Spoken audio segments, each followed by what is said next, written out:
What if I told you there's a film from the 80s that, despite its tiny budget and blink and you miss it release, quietly built one of the most loyal fan bases out there? It's called Spellbinder, and honestly, it's not just a movie, it's an experience.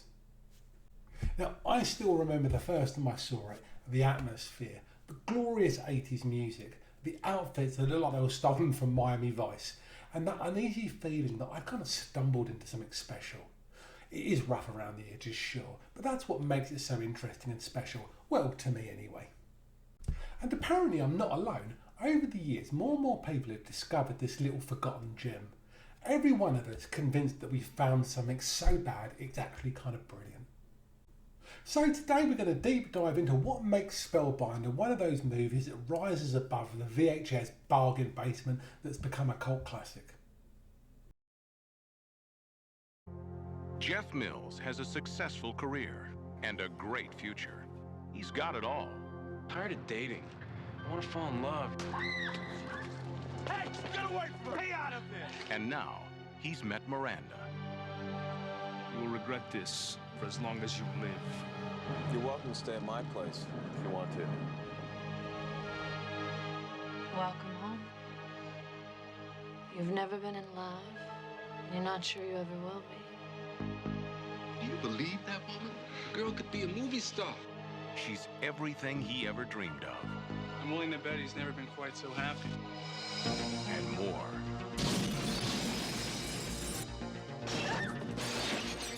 We gotta get out of here! No one ever leaves us. I've seen blood running down its walls. You have her. We want her back.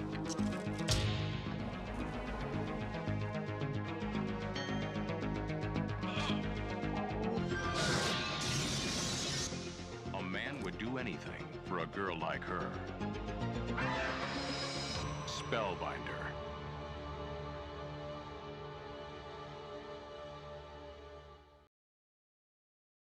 Spellbinder is a 1988 supernatural thriller starring Tim Daly as Jeff Mills, your classic nice guy LA lawyer. He's good looking, he's successful, and he's completely over the dating scene.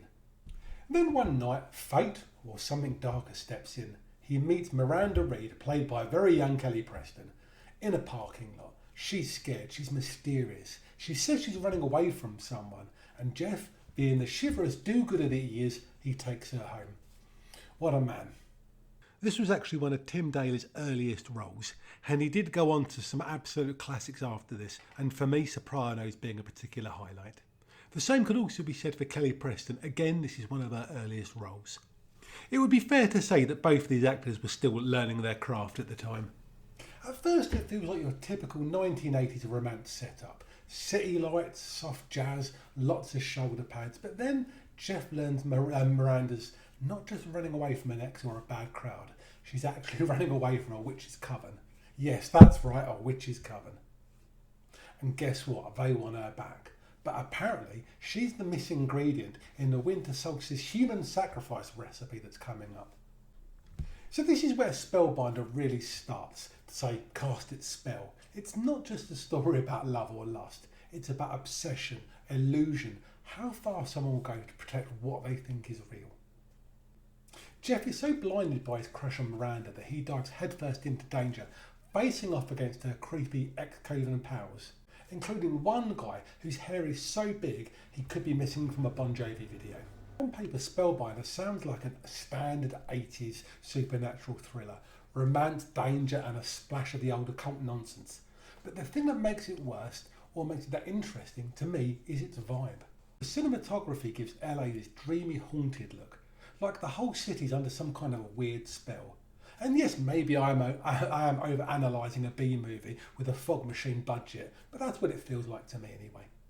So the movie had a $6 million budget.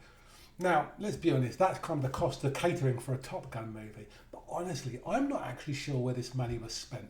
Maybe on hairspray, maybe on some of the suits on display, but it certainly wasn't on any special effects, or I hate to say it, acting lessons. So let's be real here. The performances are, let's call them enthusiastic. Some of the line readings sound like they were practiced in the parking lot 5 minutes before filming, but weirdly enough, that's part of the charm here.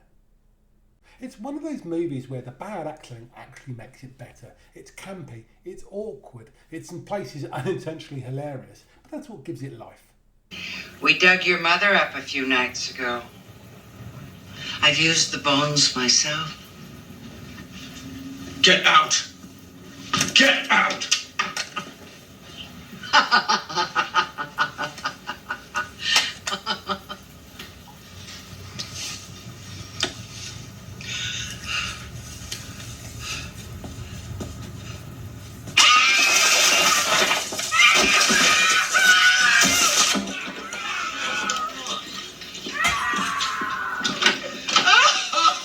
Nice close security. Jeff! Shut up! Oh, you got to shut up, goddammit! Don't ever come here again. Do you hear me? And you stay away from my house. Do you understand? Miranda's never coming back. Never. Do you understand that? Don't fall for that. I never touched you. Just stay away from us.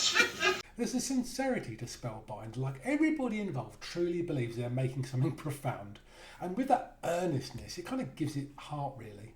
It's spooky, it's cheesy, it's romantic, it's absolutely dripping with 80s aesthetic. It's the kind of film you want to watch with friends, with a bowl of popcorn and a little ironic commentary.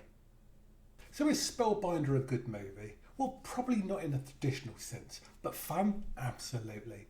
It's one of those forgotten VHS classics that it's equal parts nonsense and nostalgia, and it kind of reminds you why cult cinema is so effective and addictive. If you love low budget thrillers, or you want to see Tim Daly before he did Wings, Spellbinder is 100% worth a watch. And if you do end up watching it, don't blame me if you start side-eyeing every candle in your house for the next few weeks. So that's it from me. Thanks for watching. Hit the like button if you enjoyed this trip back to the weird and wonderful world of 80s occult cinema. And don't forget to subscribe, because next time we're going to find something else from the wonderful world of the VHS void.